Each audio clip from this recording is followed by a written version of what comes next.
Good afternoon, everyone, and thanks for joining us here at Kennedy Space Center.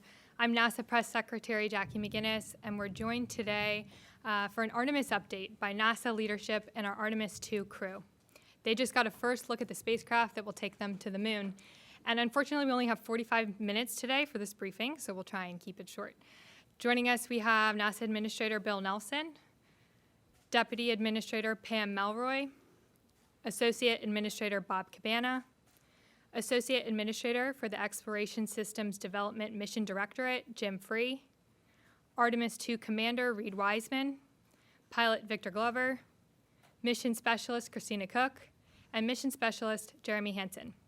First, I'll hand it over to the Administrator for a quick update. Thanks, Jackie. The fact that the crew has seen their spacecraft now, this is another major step of us going back to the moon. Remember, we're going back to the moon. It's actually a different moon. We're going to the South Pole. We're going to see several spacecraft, some too, perhaps, from other nations that are going to be landing on the South Pole in the near future, perhaps this year. So there's a renewed interest in the moon. And of course, it's there because the potential of water.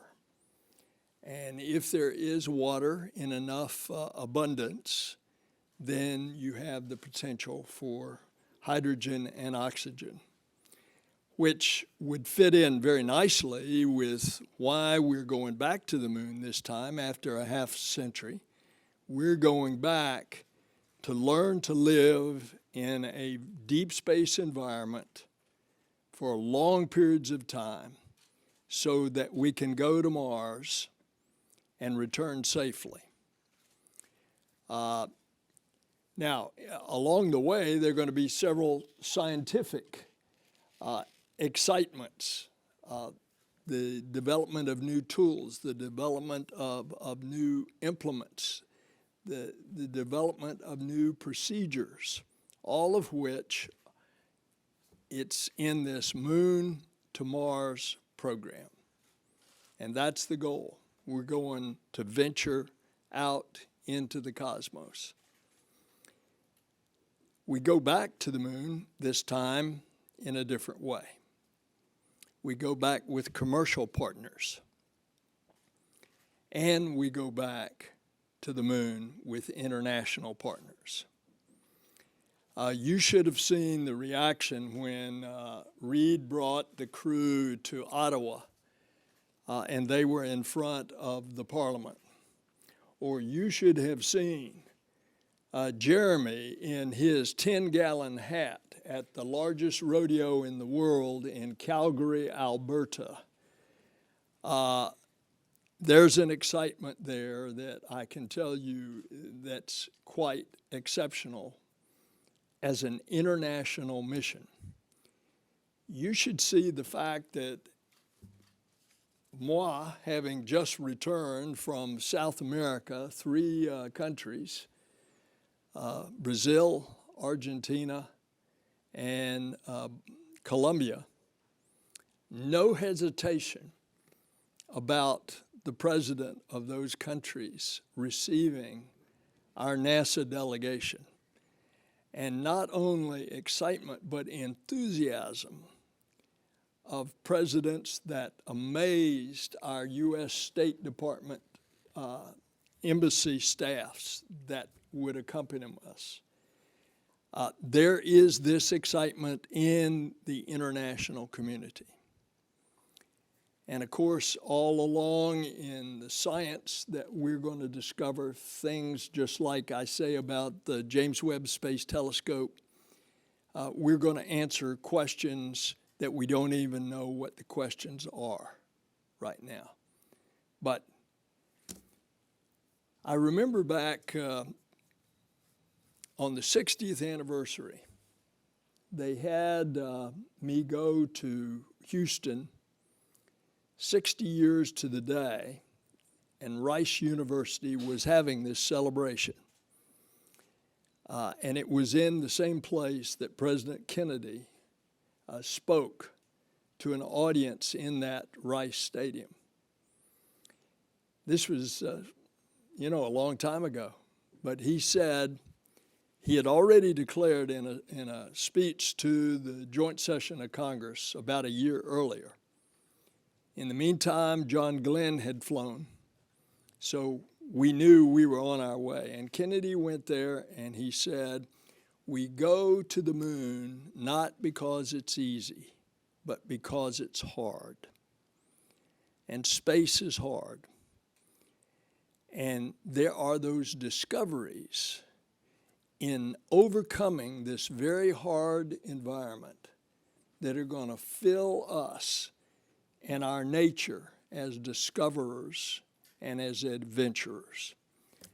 And that's why we're going back to the moon and then on to Mars. Thanks, Jackie. Thank you, sir. And now Deputy Administrator Maury. Is it on? Okay, great.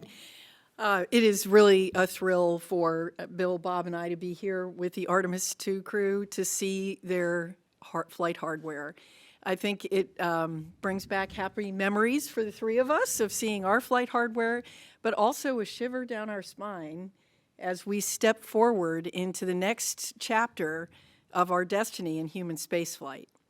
So we are going to stay, as the administrator said. That's very important, and we have the hardware, not just for Artemis II, but for flights all the way out through Artemis 6 already in work. And that's very significant. We've been spending a lot of time the last couple of years to really focus on what are the objectives that we need to prove on the moon. What exactly do we need to learn before we're ready to go to Mars? And this is a crucial first step along that way. One of our North Stars is science. That's why we explore, to learn more about the universe, our solar system, our Earth, ourselves. And there will be some exciting experiments on Artemis II, mostly focused on radiation and crew, because we now have the opportunity to have a crew that we have to advance this particular kind of science. But I do want to say for a moment, personally, as a test pilot, how important this mission is for test flight. All the things that we want to do with this vehicle, we have to understand that vehicle and its capabilities and push its envelope in order to achieve all the things that we hope to do with it in the future. So that is the critical focus of this mission, is to do that test flight, to push the boundaries, to learn about this vehicle and its capabilities so that we can continue to do amazing things on the surface of the moon and then eventually on Mars. And this is the beginning of that cadence, and we're excited to be here today to see us off on that first chapter. Well, I just want to say that it's always great to come home to Florida and KSC. This is where the action actually is, and not up in Washington, although it's a different kind of action up there. And it's great to see the crew. It's great to be part of this leadership team. This is our crew up at NASA headquarters, and I can't think of a finer team to be a part of than with these two. This crew down here, they're something special. They are really great people, very accomplished. And seeing them see the spacecraft, I know when they saw it, it makes it real. They know that they've got a mission that's coming up. I think back to when we were seeing the modules of the International Space Station when they were just an aluminum shell and watching them come together and be completed. We knew we were going to have a mission when we got to go up and assemble the space station. It really makes it real. And they got something to look forward to, and I envy them. I know these guys really well, and I'm very concerned about their health and safety. And I want you to know that as we move forward, going to the moon, going to the South Pole, safety is going to be paramount. It's not without risk, but we're going to do our very best to understand all the issues, the risks, to mitigate them as best we possibly can to ensure the safety of this crew. And that means a lot. And I want you to know, having lived through Challenger as a young astronaut candidate and through Columbia in a senior leadership position, we're going to do our absolute very best to ensure that when they strap in, we have done all that we possibly can to ensure their safety. We're learning a lot from the first Artemis test flight, Artemis 1, and that's going to help prepare us for Artemis II. And Jim Free, my good friend who's leading this exploration effort for us, will share more about that. It's great to be here. Thanks. Thanks, Bob. Good afternoon, everyone. Great to be here. I guess I'm my own crew here because there's a crew there and a crew there. No, it's it's really great to share with you where we are with the hardware. We recently, towards the end of July, completed our post-flight assessment review from Artemis I. That's where we go through all the mission objectives, look at open items and anomalies, and trying to decide if we're on the right path for Artemis II. We looked at a number of things that have been open, the heat shield, an electronics box on the service module, and some of the release and retention bolts.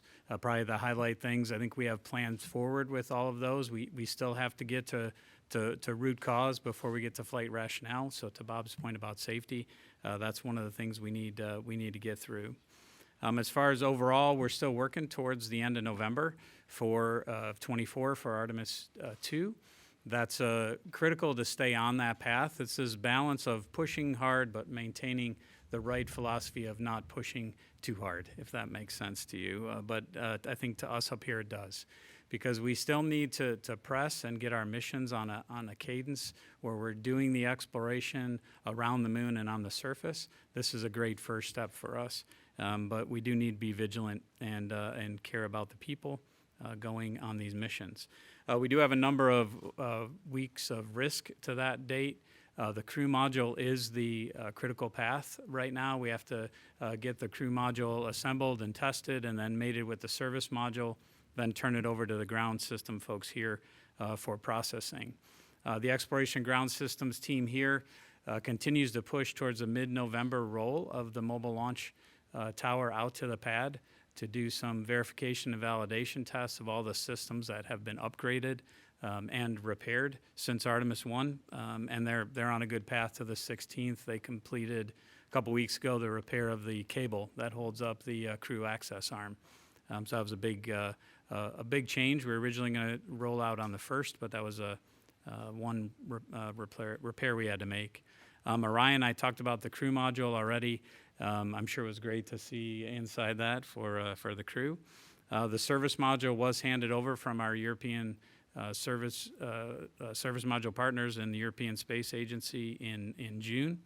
We're continuing to work on the heat shield. We'll probably look for final disposition of that early next year.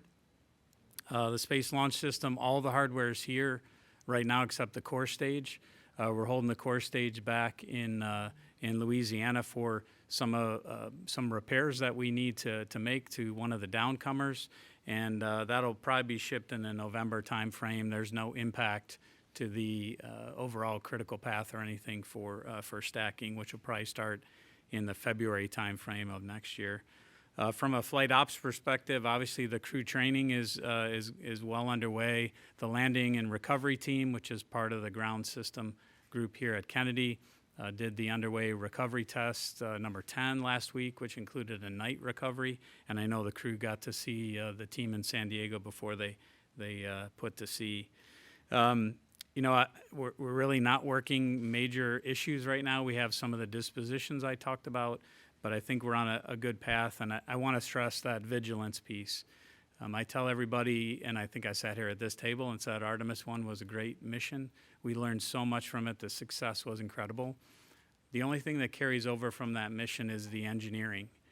We're using all new hardware, so that vigilance of putting that hardware together and calling out when things are not right or there's a concern is really important, because these four folks next to me here depend on us to do that. So that'll be a focus of the team, and look forward to talking to you as we head closer to Artemis II.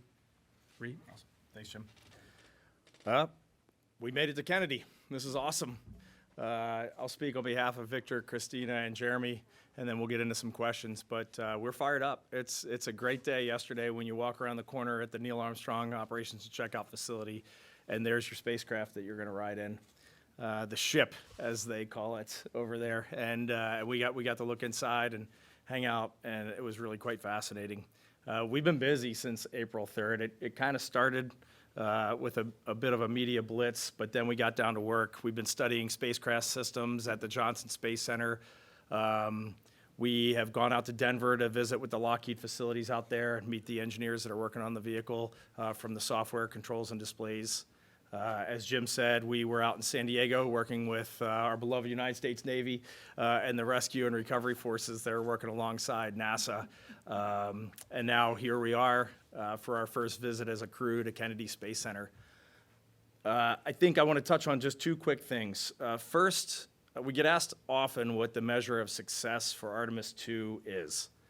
And to the four of us sitting here, the measure of success for Artemis II is seeing our colleagues on the lunar surface, seeing our colleagues assembling Gateway, and then seeing people that are following in our footsteps, walking on Mars and coming back to planet Earth. Like, that is the measure of success for us.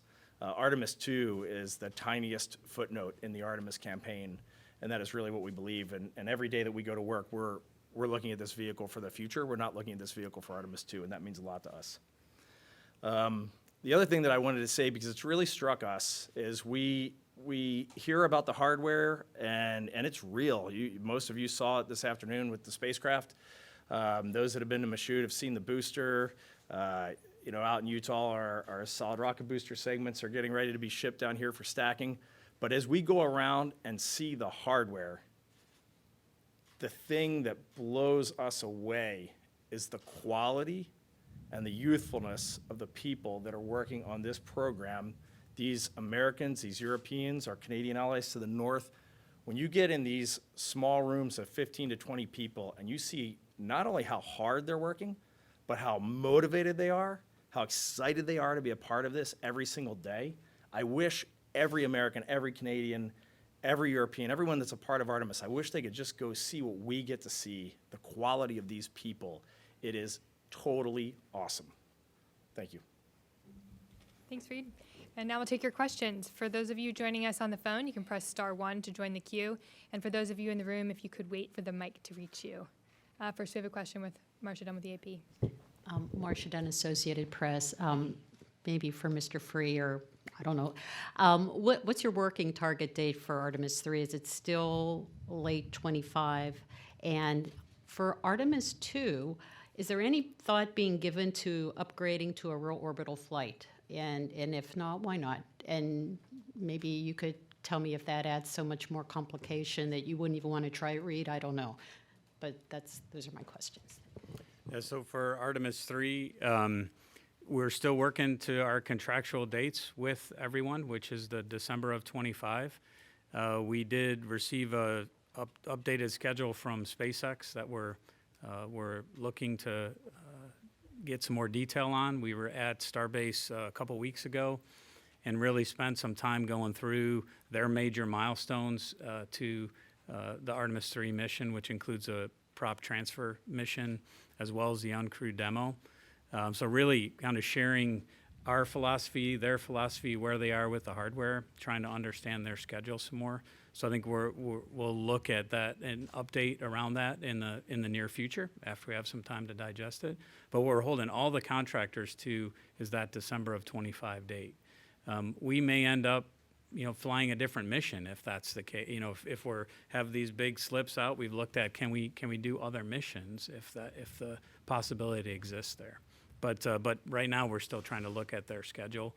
The spacesuits are heading to PDR in October, so that's obviously another piece of hardware that is on the path, the critical path to that mission.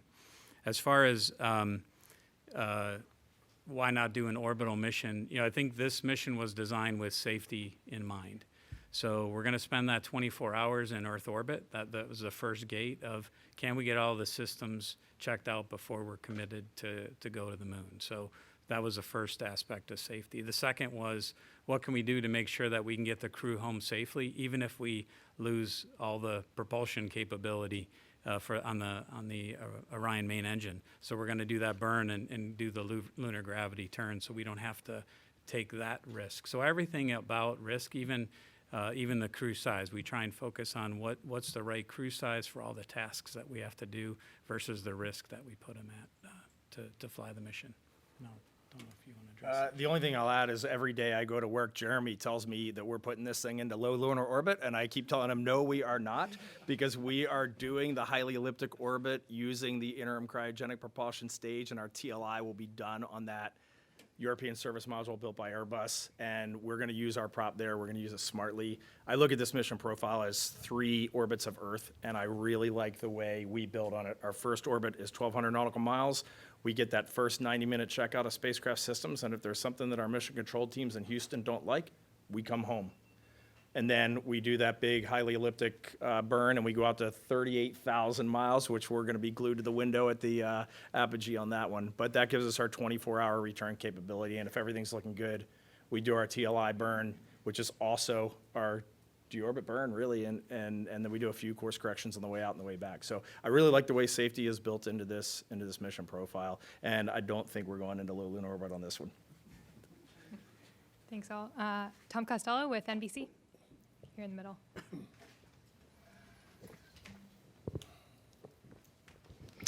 Hi, well, congratulations on a great day. Thanks for inviting us down here. Senator Nelson, to you, there is some discussion about the fact that America isn't the only one aiming for the South Pole right now. Potentially, you've got the Chinese also targeting the South Pole, and maybe even the Russians. Can you give us a sense of what is in play here in terms of the geostrategic issue and needing to get to the South Pole? And is this a competition to see who gets there first and who would have access to that frozen ice, to the water? We're in a space race with China. You see the actions of the Chinese government on Earth. They go out and claim some international islands in the South China Sea, and then they claim them as theirs and build military runways on them. It's called the Spratly Islands. So we want to make sure that the ideals of the Artemis Accords, which now have 28 countries have signed, and there will be others that will be shortly following, those ideals that we have the peaceful and cooperative uses of space together internationally. That's basically the framework of the Artemis Accords. So naturally, I don't want China to get to the South Pole first with humans and then say, this is ours, stay out, like they've done with the Spratly Islands. You look at pictures of the South Pole, it's not like what you saw where Neil and Buzz were landing, constantly lit from the sun, a few craters here and there. The South Pole of the moon is pockmarked with deep craters. And because of the angle of the sun coming in, most of those craters are in total darkness the entire time. So it lessens the amount of area that you can actually land on and utilize. And if indeed we find water in abundance there that could be utilized for future crews and spacecraft, we want to make sure that that's available to all, not just to one that's claiming it. Now, you mentioned Russia. As a matter of fact, Russia has just launched a probe to land on the South Pole. We wish them well. As you know, we've had a cooperative relationship with Russia ever since 1975 in Apollo-Soyuz. We built the space station together, we operate it together. But I don't think that a lot of people at this point would say that Russia is actually ready to be landing cosmonauts on the moon in the time frame that we're talking about. going to the moon, or that possibly China would be. And so I think the space race is really, Tom, I think the space race is really between us and China, and we need to protect the interest of the international community for exactly the reasons I've laid out. Thank you, sir. Next question, Kristen Fisher with CNN here in the front. Thank you. Jim, my question is for you, and I just want to follow up on Marcia's question about the timeline for Artemis 3. Back in June, you said that you were really concerned that SpaceX's Starship won't be ready in time and that it could push the first launch attempt into 2026. And so I'm curious, after your trip to Starbase, has that level of concern grown, diminished, and if you can give us any insight into what your conversations with SpaceX are like right now? Sure. So I don't. They need to launch, as I said back in June. They need to launch multiple times, not just for us, but for them. And then they need to launch multiple times for us. So we really want to see them find the success in their launches, including the next one, which I know they had a booster fire for the other day. I think my concern is the same because they haven't launched. And now our insight that we got from our visit there was tremendous. We really spent, I think it was a 12-hour day. We got to see some of the hardware, but most importantly, our teams had the chance to talk and go through the details of that cryogenic propellant transfer mission, the ship-to-ship transfer, which is the next big milestone in our relationship with them. It's a kickoff for one of our design reviews. We got we were able to convey for them the importance to us of talking about the whole picture. The administrator, I think, gave you the big picture. We need to talk about what it takes to get those people on Artemis 3 to the surface. They're excellent at their technical details, and I think just continuing to grow our relationship beyond commercial crew in this area, conveying why it's important for us to see that end-to-end schedule. We have the other elements coming together. That's another concern for me. It's Starship doesn't exist by itself. There's interfaces for our suits. So our suits contractor has to understand the interface and the design and the emulators and simulators that are ready for that. Similarly for Orion, we need that interface to be worked. So I think we have a better understanding in the big picture, our relationship, our needs. But we know they've proven that they can make great progress. I'm sure they will continue to do that. But as I said to Marcia's question, we really are trying to get in the details of that schedule, because when we come up with a date, December of 25 or whatever that date might be, we want to have confidence for our teams that we all have a realistic path to get there. Thanks, Jim. Next, we'll take a question from the phones. We have Joey Roulette with Reuters. Thanks, Jackie. Just to follow up on that last question for Jim Free, you had mentioned SpaceX sent NASA an updated schedule. What did that schedule propose? Did it propose backing off of the December 2025 date and doing it sometime later? Based on what you've seen now, I know you're, NASA's still evaluating things.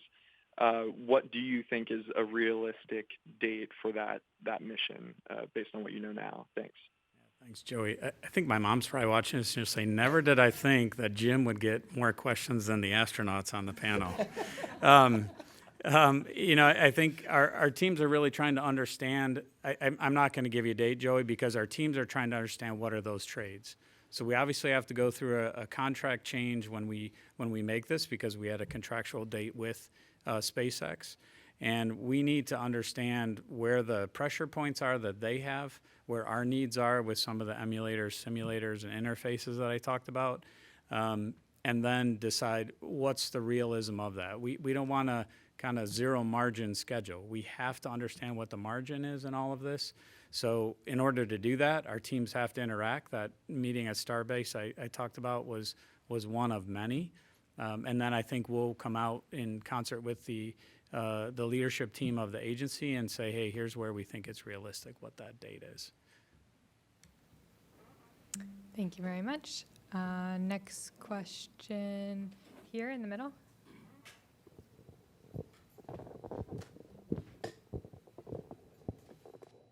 Hi, Philip Sloss, of course, for Mr. Free. You were talking about the issues with core stage 2, Michoud. When do you expect the stage to be ready for the engines to be installed? And if you have, understand you still have a decent amount of margin in that schedule. What's the need date that you need the stage here at KSC? With stacking happen in February, that if it's not here in February, that's where it'll start to impact the critical path. But the Boeing team down in Michoud has a good handle on the work. This is a different flow than the stage went through the last time, because the stage the last time went down to Stennis and went vertical and had some traveled work with it there. Whereas this time we're doing all of that work at Michoud. So it's a little bit different flow, and we don't want to push it down here and then have traveled work down here that then brings the team from Michoud. We want them to do it. It's a little more challenging at Michoud because we have to rotate the vehicle, whereas if it's vertical, you can kind of get to all sides of it at one time. So it adds a little bit of time to it, but we feel like the best place to do that is Michoud, so we'll leave it there. But I don't expect it to go much past November. This last little issue we had on one of the downcomers was really minor in the grand scheme of things. But I don't see it pushing much past November. Thanks, Tim. Here on the left. Stephen Clark, Ars Technica, another one for Jim Free. You mentioned several weeks of risk to the November 2024 date. Do I take that to mean that you have several weeks of margin or several weeks of negative margin, so to speak, for that late November date? It's negative margin, yeah. And would you characterize the heat shield issue as sort of the largest unresolved issue coming out of Artemis 1 at this point? And can you update us on what the root cause of that uneven charring and ablation of the heat shield was, and any mitigations that you're looking at for Artemis 2, either on the hardware or in the way you fly the reentry? Yeah, I think I definitely want Reed and the crew to weigh in here. I think it's definitely the biggest open issue out of one. We're going towards root cause, and I think this goes to Bob's comment about safety, and what the leadership team here has asked of us is focus on root cause. We've been through 2 series of tests in the ArcJet out at Ames. The 3rd series is happening this month. We have a fault tree that we've been working down. We have some theories on what the root cause might be. We won't talk about flight rationale until we get through root cause. We just had this conversation. I don't want the team to think about flight rationale, because as soon as you do that, you start to jump past things that might be lurking as a root cause that you might miss. So we have some ideas on what that root cause might be, and these testing series are slowly buying that down. It's tests out at Ames. We've also done tests at Langley. We're doing some tests down at Wright-Patterson Air Force Base in Dayton. So we're using facilities across the country. I think we're on a path to that root cause with the final disposition in April, and of course that's got to come up all the way through the agency. Our technical authority is a big part of that. The crew hears about it. I think they said they just heard about it yesterday, so they're heavily involved. Obviously we're going to make the right decision to keep them safe. If that decision is we have to do something drastic, then we'll do that. But right now we're on a path to press to get to the root cause, and then we'll make the final determination from there. I don't know if you want to add anything to that, Reed. I think you did a great job touching on it, Jim. And every time you see me coming, you take a step back because I'm coming about heat shield. But we really have a lot of really strong trust in this team. We have some really talented researchers and engineers looking at the problem, and I know we will find the right solution. And for sure, this crew, we're not going to launch until we know we're ready, until our team knows that the vehicle's ready. And we will keep the pressure on. But so far, I think all the right things are being done. Anybody else want to comment on it? Thank you both. Next, we have another question on the phone. Andrea Leinfelder with the Houston Chronicle. Hi, this question is for Jim. I was hoping you could give a little more detail on what you meant by saying we might fly a different mission. Like, are you suggesting that if the lander isn't ready in time, maybe you'll fly astronauts around the moon for a second time? Thank you. I think we're always one of the things Pam talked, and I'm not going to get her words right, so I won't even try. But a few months ago about what we learned from ISS.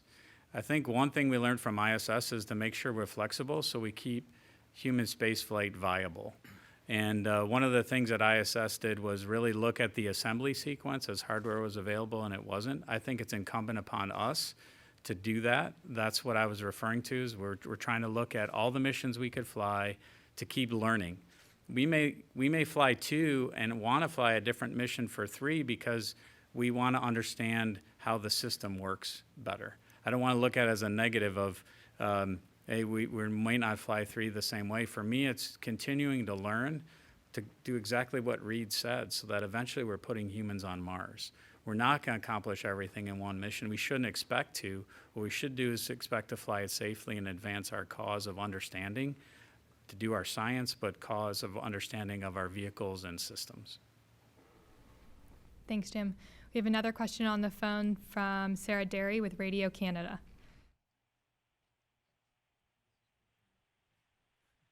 Sarah?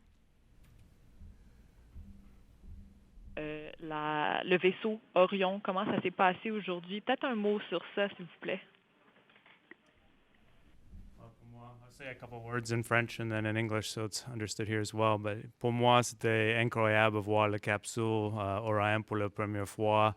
C'est la première fois que j'ai vu dedans la capsule et c'est magnifique. Et seeing the capsule for all of us sent shivers down our spines as we saw it for the first time inside, and real flight hardware made a real impression.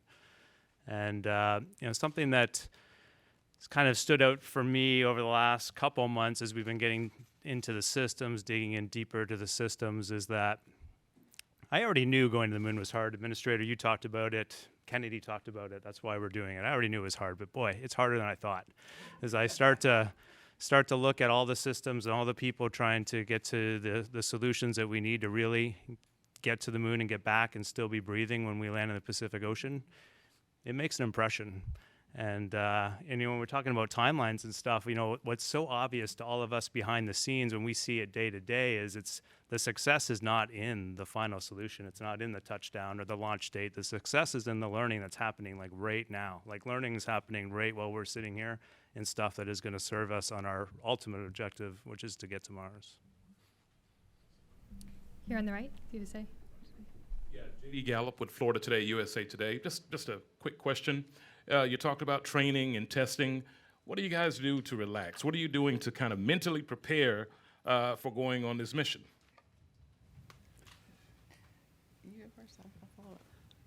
So, we spend a lot of time doing this, spending time with you all, sharing the good news. So honestly, when we're not doing this, that's a good time too. But no, it's we understand how important this is, and thank you for being here to share the story.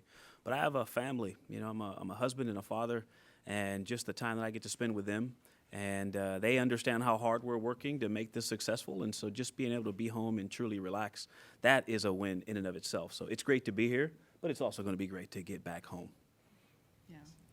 And, Victor brought up family, and I think one of the fun things that we do as a crew is get our families together. When we travel, oftentimes our families will come and they'll get to know each other, and that is really a great way to integrate. We feel like a family in and of ourselves, and I think they are also feeling that way. But just taking time. Last night, for example, on this trip, we found a restaurant, and the 4 of us went out to dinner together and had a great time, just, camaraderie and spending time together. So all the normal things, just like we'll have those group meals in space in the Orion vehicle. We're doing it here on Earth to prepare for getting to know each other and all that trust and relationship building that's going to be needed for ultimately the successful mission that we're going to do together. And I'm hearing whispers or a question about which restaurant. We're government employees, we're Yep, not allowed to no say. endorsement. Next question. Richard with the Orlando Sentinel. Hi, thanks. And this is for the astronauts. Sorry, Jim. the last time Reed and I were in the same room, we spoke. We had an Apollo astronaut telling us great stories. I'm wondering if each of you have had the opportunity to discuss with any of the people still with us who have already traveled to the moon, and if there's any inspirational stories that you might be able to share. Thank you. I almost missed a call from General Tom Stafford because I thought I was a telemarketer on the day that we were announced as a crew on April 3rd. And I did pick up the phone, and what really shocked me was how unbelievably excited he was that we are going back to the moon for the agency, for the nation, and for the planet. So that was my story. And, someone who is very active in lunar science, period, and obviously the architecture that we're going to use to go back to exploring the moon and beyond is Jack Schmidt. He's still around. He's still very active. And to see his excitement and continued enthusiasm about this project is great. And so he's always been around. But someone who I've had some really interesting conversations with about recently, and he didn't go to the moon, but was an Apollo astronaut, Rusty Swikert. And our conversation centered around human nature and ancient wisdom. And I'm gonna save it for later because I think he's gonna have a chance to tell some more of this story. But the ancient wisdom part was a really, really fascinating conversation. Good time for one more question. Here in the front. Yusuke Tomiyama, The Yomiuri Shimbun, Japanese Daily. My question is to Mr. Nelson. You mentioned the difference between the Apollo program and the Artemis program. One major difference is international cooperation. Japan secured the opportunity to both fly on the Gateway in the Artemis program, but the opportunity to land on the moon has not decided, so uncertain. What do you think about the opportunities for Japanese astronauts to land on the moon? This is a question that every country, every country in the world is asking. And of course, the specific answer to your question will be decided years later.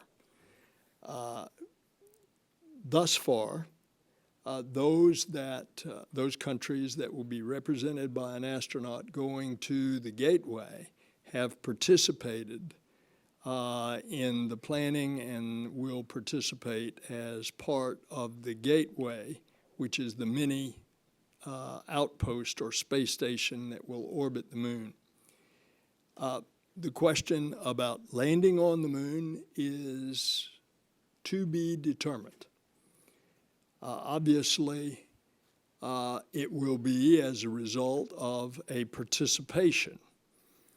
In Japan's case, Japan is very interested in doing a compartmented, pressurized rover on the moon.